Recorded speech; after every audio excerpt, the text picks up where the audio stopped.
우리 교회에 늘 오는 노숙자가 있습니다. 오늘도 왔지요? 오셨지요? 보셨습니까? 그분한테 오늘 엄청 혼났습니다. 혼난 이유가 뭔지 아십니까? 왜 설교를 그렇게 오래 혀? 제가 점심 먹고 마당으로 나오는데 부채질을 하면서 그분은 늘 부채질 하죠. 겨울이나 여름이나 반갑게 아는 척을 하고 장갑을 벗고 악수를 청하길래 저도 반갑게 나가서 악수했더니 첫 마디가 웬 설교를 그렇게 오래 혀? 몇 번이나 했는데요. 30분 넘었어. 예배 늦게 끝난다고 신경을 내더라고요. 그래서 미안하다고 그랬습니다. 항상 설교를 준비할 때 짧게 해야지, 간단히 해야지 단단히 마음 먹고 준비합니다. 그리고 설교 원고를 작성할 때도 25분, 길면 30분 정도를 예상하고 설교 원고를 작성합니다. 그런데 가끔은 설교를 할 때 원고 이외의 내용들이 또 생각이 나고 또 보충을 하거나 혹은 또 성령님께서 주시는 생각들이겠지요. 원고에 없는 내용들을 또 말하다 보면 예상과 다르게 설교가 그렇게 또 길어지는 경우가 있는 것 같습니다. 그런데 설교는 연설이 아니잖아요. 그렇죠? 연설은 무엇입니까? 연설은 자기가 준비된 원고를 가지고 올라가서 그냥 읽으면 됩니다. 그 연설입니다. 설교는 연설이 아닙니다. 물론 설교를 위해서 처음부터 끝까지 저는 다 토시 하나 빠뜨리지 않고 설교문을 작성합니다. 그런데 그 설교문을 그대로 읽는 것은 또 설교는 아닌 것 같아요.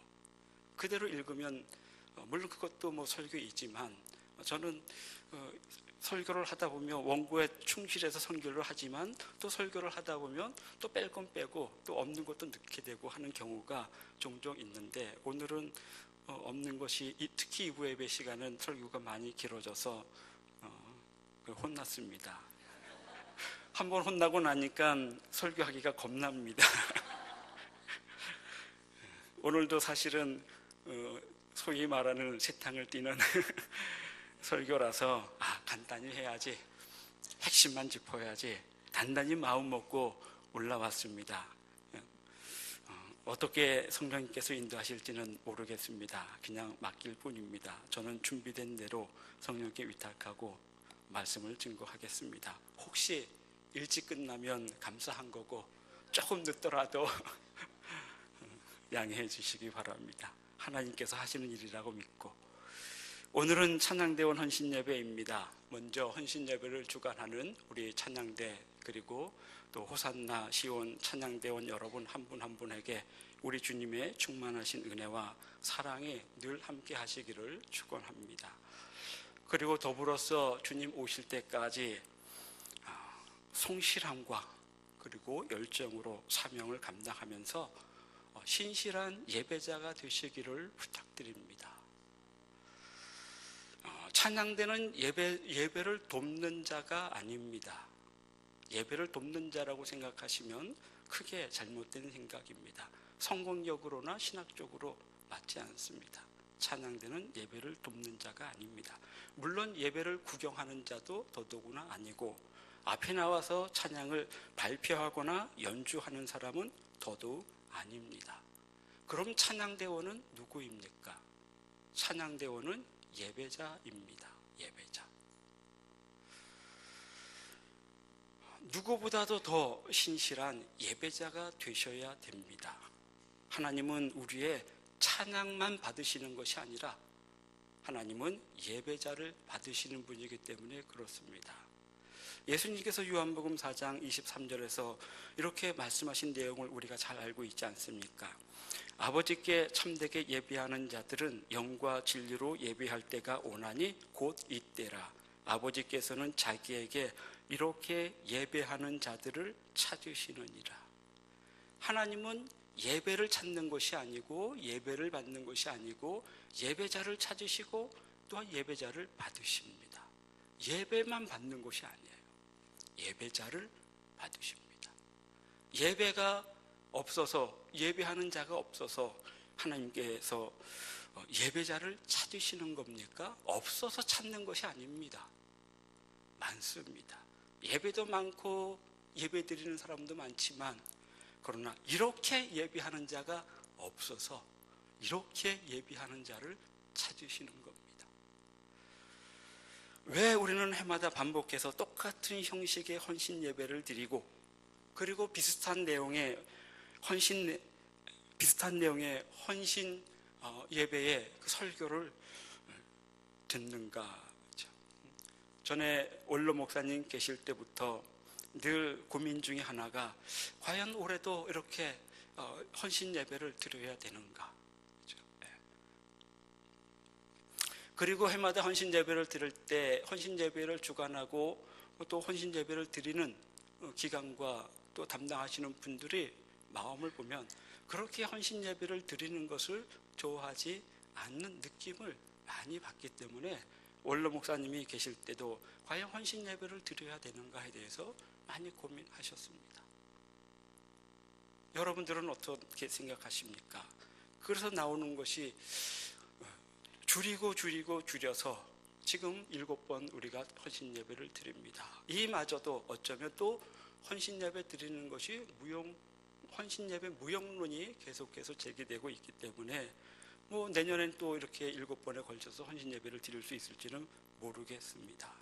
왜 우리가 해마다 똑같은 형식과 비슷한 내용의 설교를 들으면서 헌신 예배를 드리는가? 안 드리면 안 되는가? 여러분은 어떻게 생각하십니까? 저는 여러 가지 이유가 있겠지만 가장 중요한 이유는 왜 해마다 우리가 반복해서 똑같은 형식과 똑같은 내용의 헌신 설교를 들으면서 그럼에도 불구하고 헌신 예배를 드려야 되는지에 대해서 여러 가지 이유가 있겠지만 가장 중요한 핵심은 제가 생각할 때 그런 것 같습니다. 우리의 연약함 때문에 그렇습니다. 저는 그렇게 생각합니다.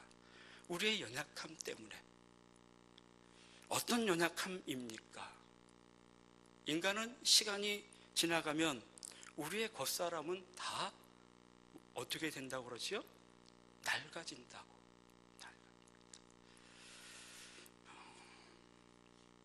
인간은 몸도 낡아지고 마음도 낡아지고 의식도 낡아지고 의지도 낡아지고 결심도 의지도 다 시간이 지나가면 낡아집니다.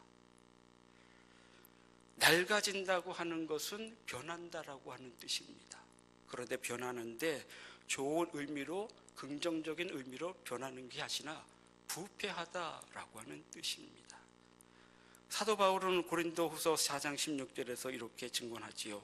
그러므로 우리가 낙심하지 아니하노니 우리의 겉사람은 낡아지나 우리의 속사람은 날로 새로워지도다. 우리의 겉사람은 낡아진다. 이제 겉사람이 낡아진다라고 하는 말이 무슨 말입니까? 겉사람이 낡아진다라고 하는 것은 변한다라고 하는 뜻입니다. 그런데 이 낡아진다라고 하는 이 원래 헬라어 동사의 문자적인 뜻은 변하다, 부패하다라고 하는 뜻입니다. 변하는데 좋은 의도로, 좋은 의미로 변하는 것이 인간이 아니라 인간은 항상 변하는데 부정적으로 부패하게 변하는 것이 인간입니다.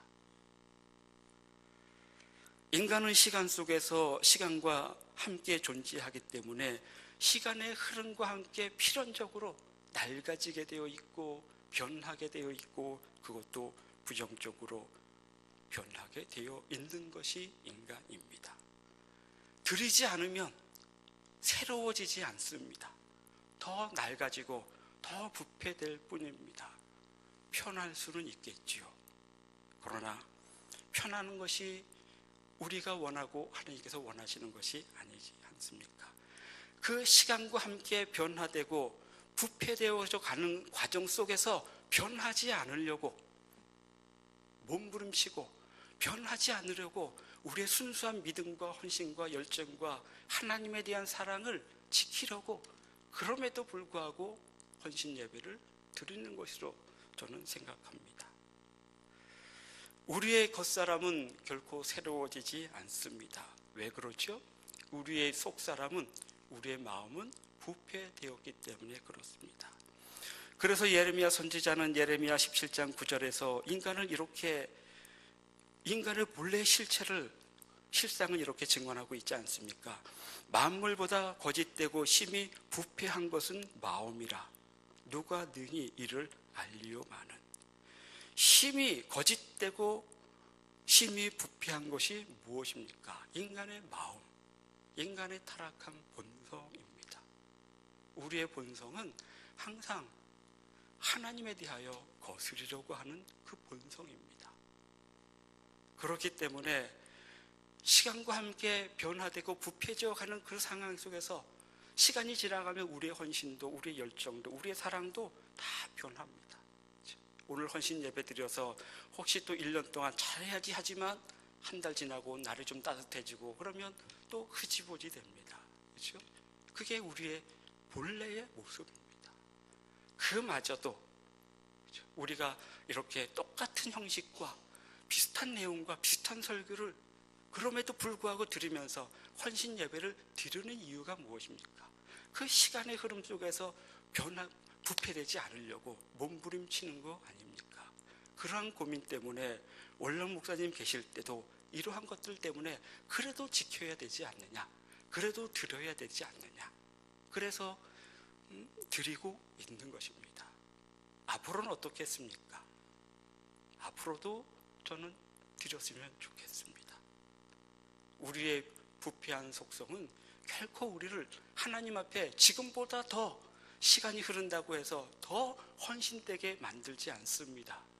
하나님을 이전보다 더 사랑하게 만들지 않습니다. 우리의 이 헌신과 마음 변하지 않도록 몸부림면서 지키기 위한 그 몸부림이 그럼에도 불구하고 헌신 예배를 드리는 것이라고 저는 생각합니다. 사실 헌신 예배를 주관하는 기간은 다르지만 그래서 헌신 예배의 본질은 다 똑같은 것이지요. 중요한 것은 헌신 예배를 드리는 것이 중요한 것이 아니라 헌신 예배를 드리고 난 이후에 우리의 삶이 정말 헌신자로서의 삶이 살아가고 있는가라고 하는 것이 더 중요하다고 생각됩니다.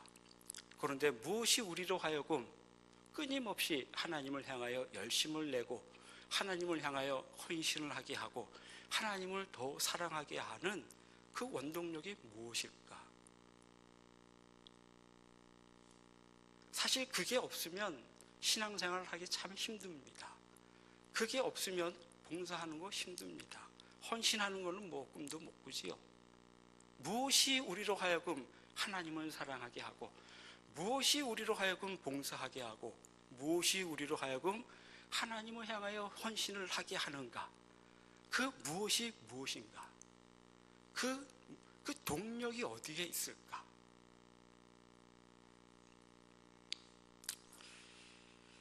자동차는 연료가 떨어지면 달려가지 못합니다.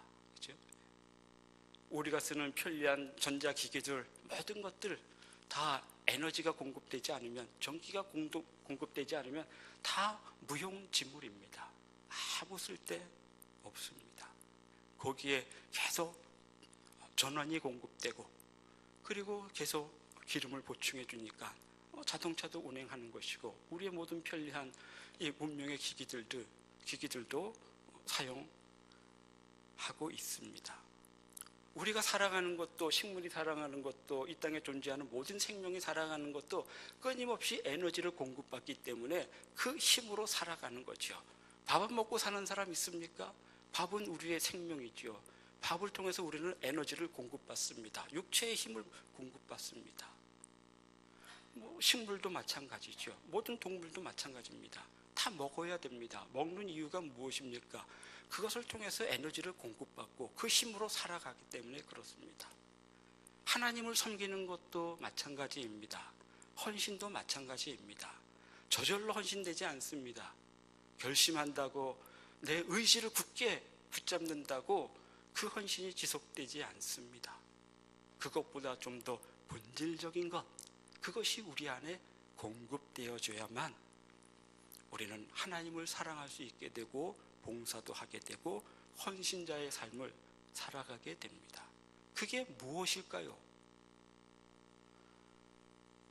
성경의 인물 중에서 가장 헌신된 사람 누구일까? 아브라함일까? 이삭일까? 야곱일까? 베드로일까? 바울일까? 누구일까요?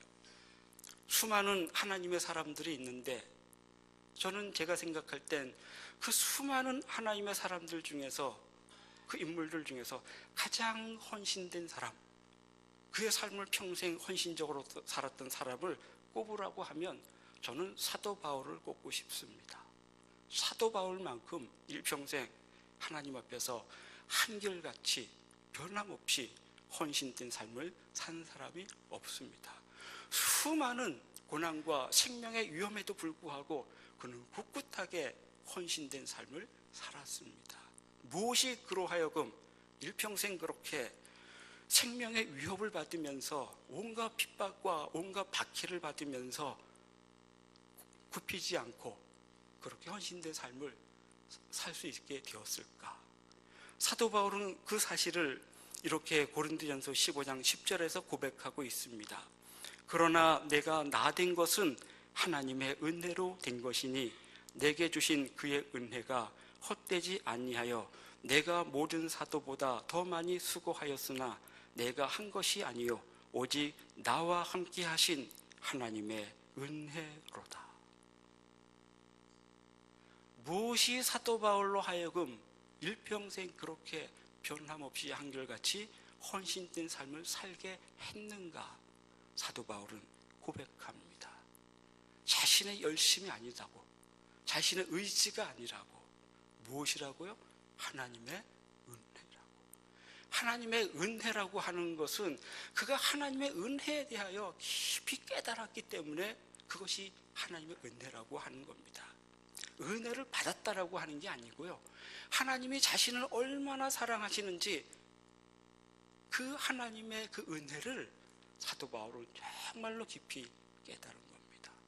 그리고 그 은혜 때문에 그는 그 감당할 수 없는 그 은혜 때문에 평생 그 은혜로 인해서 하나님 앞에 헌신하게 되었고 하나님 앞에 자기 생명조차 기꺼이 드릴 수 있었던 것입니다. 무엇이요? 은혜입니다.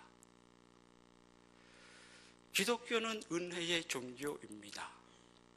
세상에 수많은 고등 종교가 있고 수많은 종교가 있지만 은혜만 말하는 종교는 기독교밖에 없습니다.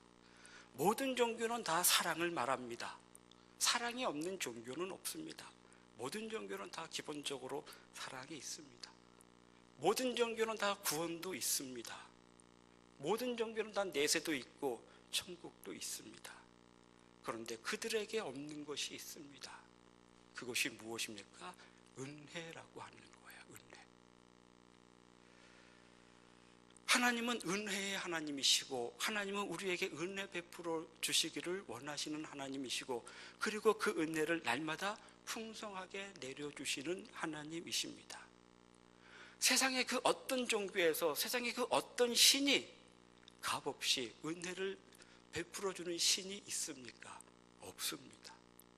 사랑을 베풀고 자비를 베풀고 구원을 베푸는 그런 신은 있지만 값없이 조건 없이 은혜를 베풀어 그런 신은 세상의 종교에서 없습니다. 그래서 기독교는 은혜의 종교라 말합니다. 그 은혜를 깨닫지 못하는 한 참다운 성도, 참다운 그리스도인은 될 수 없습니다.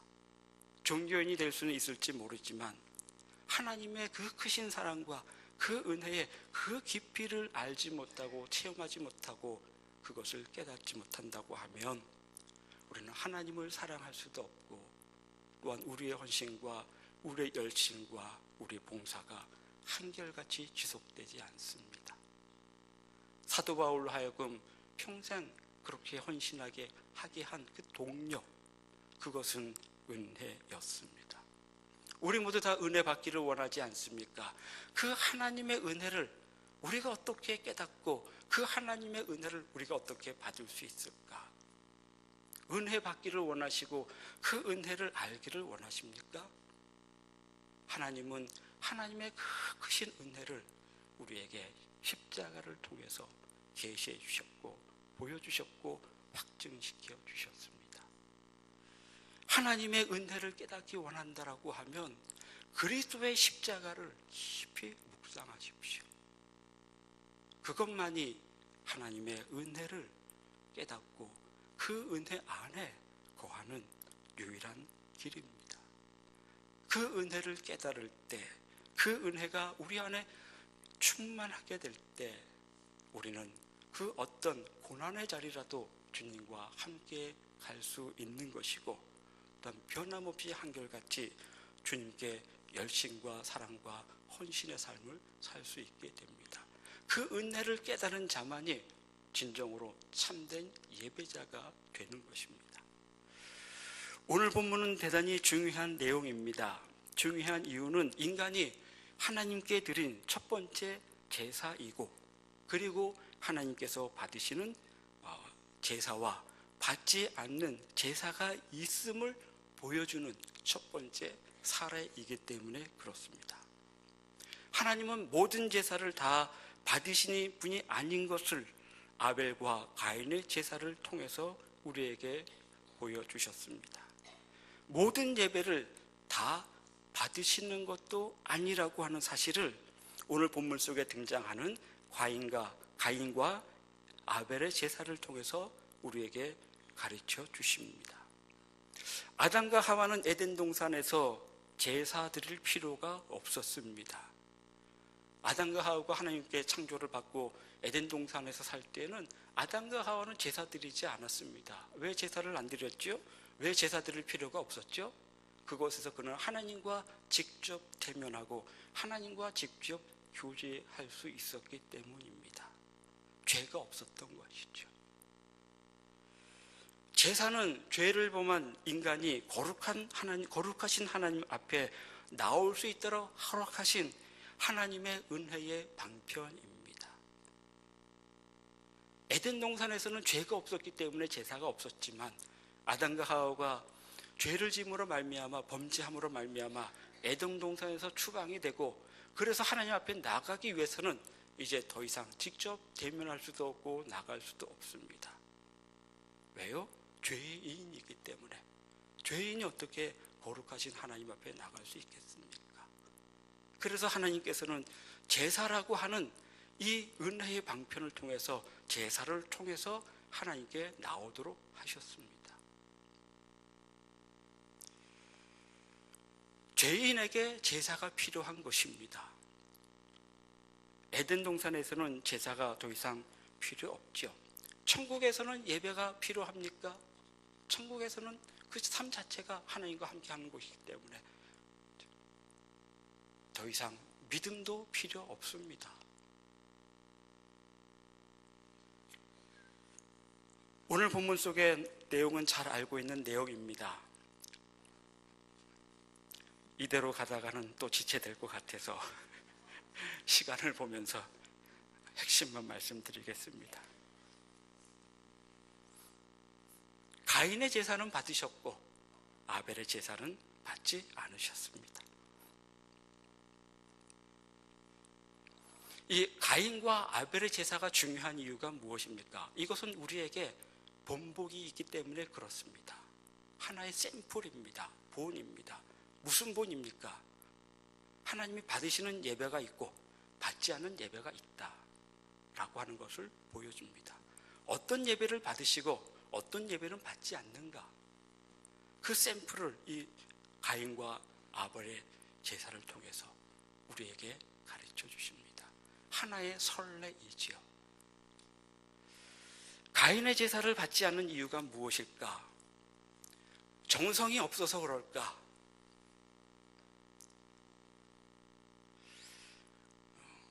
지성이면 감천이다. 이것은 무속입니다. 하나님은 우리의 정성에 의해서 좌우되시는 분이 아닙니다. 그렇다고 정성이 없어도 되는가? 그게 아니에요. 정성이 필요하지요. 그러나 하나님은 우리의 정성을 보시고 예배를 받으시느냐 안 받으시느냐를 판단하시는 분이 아닙니다. 기독교 신앙은 지성이면 감천이다가 아닙니다. 그것은 지성이면 감천이다고 하는 것은 무속의 기본입니다. 그렇기 때문에 하나님께서 가인의 제사를 받지 않는 것이 정성이 없어서가 아닙니다. 형식이 잘못된 것인가? 가인이 피해 제사를 드리지 않았기 때문에 그런가? 아벨은 양을 잡아서 피해 제사를 드렸는데 가인은 피해 제사를 드리지 않고 자기의 농산물의 소산물을 가지고 나와서 드렸기 때문에 받지 않은 것인가? 형식이 잘못된 것인가? 그것도 아닙니다. 이 피해 제사는 나중에 레위기 때 와서 하나님께서 규정하신 것이고, 그리고 피해 제사가 아니더라도 소제로 곡물로 드리는 제사도 있습니다. 꼭 피해 제사를 드려야만 하나님께서 받으시는 것이 아닙니다. 그렇기 때문에 아벨에 드린 제사의 형식이 잘못되었기 때문에 받지 않으신 거다라고 하는 것도 옳지 않습니다. 그러면 제물이 잘못된 건가? 마찬가지죠. 제물은 가인은 농사 짓는 사람이었기 때문에 자기의 소산물로 농산물을 드렸고, 아벨은 양치는 자였기 때문에 양을 드렸기 때문에 구약의 모든 제사가 주로 양을 제물로 드렸기 때문에 하나님께서 이 가인의 제물이 잘못되어서 받지 않았다. 이것도 나중에 이 레위기 때 하나님께서 제사법을 규정하실 때 하신 말씀이고, 그전에는 이런 제사법에 대한 규정이 없었기 때문에 제물하고도 상관없습니다. 그러면 왜 가인의 제사를 받지 않으셨을까? 다시 말하면 왜 하나님은 아벨의 제사를 받지 않으셨을까? 아벨에 드린 제사를 받으셨습니다. 아벨에 드린 제사와 가인에 드린 제사를 비교할 때 다 비교할 수 없지만 먼저 하나님께서 받으신 아벨의 제사를 한번 보십시오. 4절입니다. 아벨은 자기도 양의 첫 새끼와 그 기름으로 드렸더니 여호와께서 아벨과 그의 제물을 받으셨으나. 아벨과 그의 제물은 받으셨습니다. 아벨의 제물은 어떤 제물입니까? 양의 첫 새끼와 기름입니다.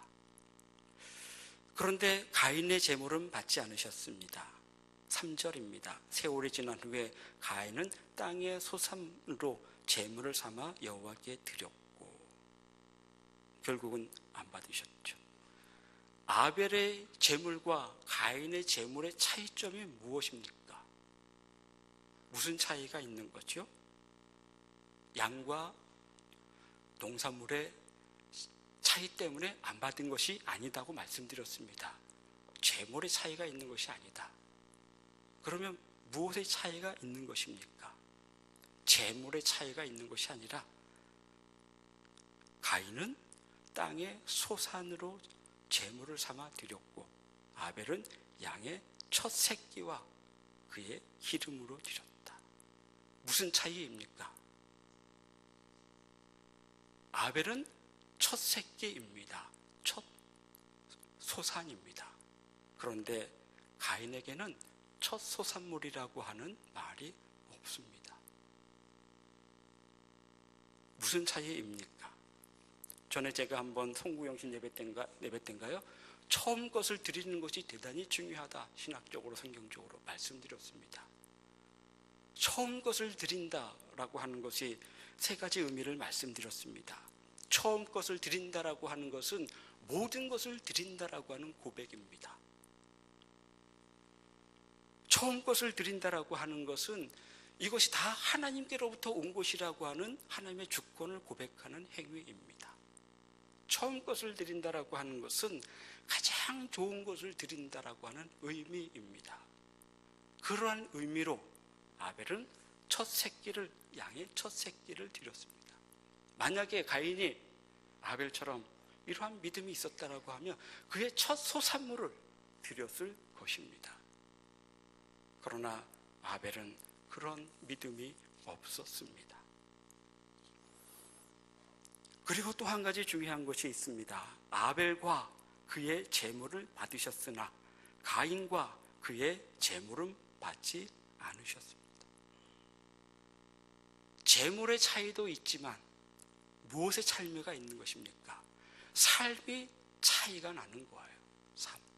아벨의 재물을 드리기 이전까지의 과정의 아벨의 삶과 그리고 가인의 삶 자체가 달랐다라고 하는 것을 암시합니다. 왜 하나님께서 가인의 재물만 받으시고 아벨의 재물만 받으시면 되는데 하나님께서는 아벨과 그의 재물을 받으시고 가인과 그의 재물을 받지 않으셨습니다. 가인을 받지 않으시고 아벨을 받으셨다라고 하는 것은 무엇을 의미하는 겁니까? 그의 삶을 받으시고 받지 않으셨다라고 하는 겁니다. 다시 말하면 가인은 자기가 하나님 경외함이 없이 그냥 세상에서 세상의 방식대로 자기 마음대로 자기 욕망을 쫓아 살아가다가 제사를 드릴 때가 됐으니까 제물 자기의 수확물 하나를 가지고 와서 제사를 드린 겁니다. 아벨은 무엇입니까?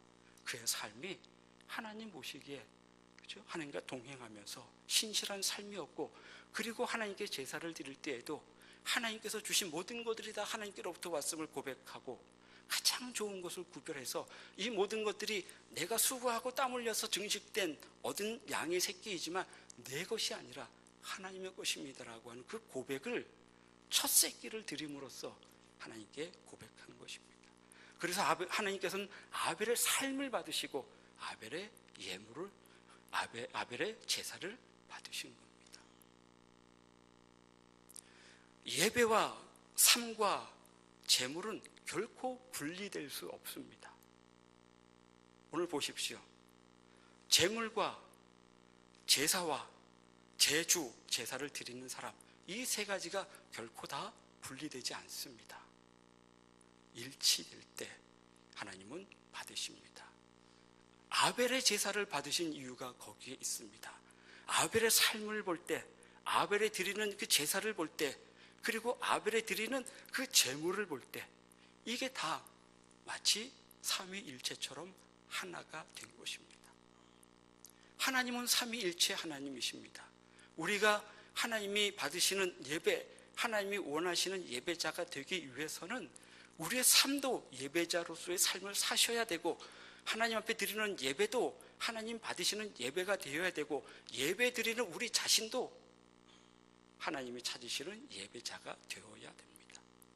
이 세 가지가 일치될 때 하나님께서 아벨의 제사를 받으신 것처럼 우리의 예배를 받으십니다.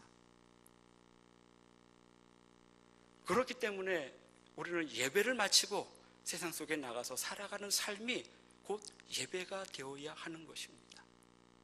일주일 동안 내 마음대로 하나님 잊어버리고 세상의 방식대로 내 욕망대로 다 살다가 예배 시간이 되어서 예배당에 와서 정성을 다해서 예배하면 하나님이 받으십니까? 하나님은 예배만 받으시는 분이 아니라고요. 삶, 그의 삶이 되고 하나님 앞에서 예배자가 되면 그가 드리는 제물은 당연히 그의 모든 믿음이 거기에 담겨 있게 됩니다. 히브리서 기자는 히브리서 11장 4절에서 하나님께서 믿음으로 아벨은 가인보다 더 나은 제사를 드림으로 하나님께 의로운 자라 증거를 얻었다고 합니다. 히브리서 기자는 아벨을 믿음으로 드렸기 때문에 하나님께서 아벨의 제사를 받으셨다고 증언합니다. 아벨의 드리는 어떻게 드린 것이 아벨의 믿음으로 드린 것입니까? 아벨이 예수님을 믿어서 믿음으로 드린 겁니까? 아벨은 믿음으로 제사를 드렸기 때문에 하나님께서 아벨의 믿음을 보시고 그의 제사를, 그의 제물을, 그의 삶을 받으셨습니다. 아벨은 어떻게 믿음으로 드렸습니까? 믿음으로 드린다라고 하는 말의 의미가 무엇입니까? 아벨이 믿음으로 더 나은 제사를 드렸다라고 하는 것은 아벨은 하나님의 은혜를 안 거예요. 하나님의 사랑을 안 겁니다. 그 하나님의 사랑과 그 은혜를 알고 그 사랑과 그 은혜에 그가 제사를 통해서 응답했기 때문에 하나님께서 아벨의 믿음을 보시고 그의 삶을 받으신 겁니다. 믿음으로 사는 삶이라고 하는 것은 바로 그것입니다. 물론 예수님을 믿는 그 믿음으로 사는 것이 믿음으로 사는 삶이지만, 믿음으로 산다라고 하는 것은 하나님의 사랑과 하나님의 은혜를 항상 우리가 깊이 깨닫고, 그리고 그 사랑과 그 은혜에 대해서 응답하며 살아가는 삶이 믿음으로 사는 삶입니다. 우리가 세상에서도 이러한 믿음으로 살아갈 때 하나님 앞에 나와 드리는 예배와, 그리고 또 예배를 드리는 우리를 하나님께서 받아주실 것입니다. 예배는 많지만, 예배 드리는 사람은 많지만 삶과 예배와 예배자가 일치되지 않는 한 하나님께서는 그 어떤 예배도, 그 어떤 예배자도 받지 않으십니다. 오늘 특별히 예배에 헌신한 우리 시온 찬양대, 또 호산나 찬양대원들, 부디 예배에 헌신하는 분들 되시기 바랍니다. 그러기 위해선 삶이 예배가 되어야 되고, 물론 하나님 앞에 드리는 이 예배도 중요하고, 예배 드리는 우리 자신도